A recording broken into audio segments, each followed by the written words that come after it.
Breaking news in the broadcasting world. It was reported on Friday that Joe Buck is leaving Fox for ESPN to call Monday Night Football. Buck will be reunited with his longtime partner in the booth, Troy Aikmen. 3 weeks ago, it was reported that Troy Aikmen was leaving Fox for ESPN. It was reported that he would make $92.5 million over the next 5 years. Andrew Marchland of the New York Post reported the news. According to sources, Joe Buck will make around $60 to $75 million for the next 5 years with ESPN. Buck did have 1 year left on his deal with Fox, but the network is letting him walk after almost 30 years of service.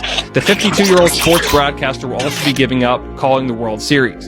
He had been calling the Fall Classic since 1996. ESPN has been trying to get a top-notch broadcaster in the Monday Night Football booth since Mike Tirico and John Gruden left. The last 2 seasons, ESPN has had Steve Levy do the play-by-play, and Brian Griese and Louis Riddick have been doing the color commentating. Griese has already left for the network to become the quarterback coach for the Niners. ESPN signed Peyton and Eli Manning last year to the Manning cast, but only part-time, and it's on ESPN2. Buck and Aikmen have been together since 2002 and became Fox's main crew that same year when Pat Summerall and John Madden left the network.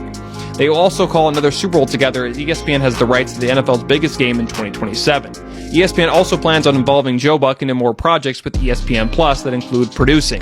In addition to the network getting 2 top-notch broadcasters, they will be getting 25 games instead of 17 starting in 2023.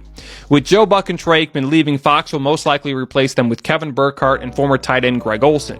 Burkhardt and Olsen were Fox's second team behind Buck and Aikmen. Fox could also try to bring in Al Michaels, as he is now a free agent and is no longer with NBC, although he will most likely take the job on Amazon for Thursday nights with Kirk Herbstreit. It has also been reported that Fox could try to trade for NBC's Drew Brees. There have also been reports that Fox could try to sign former Saints head coach Sean Payton and even convince college football play-by-play guy Gus Johnson.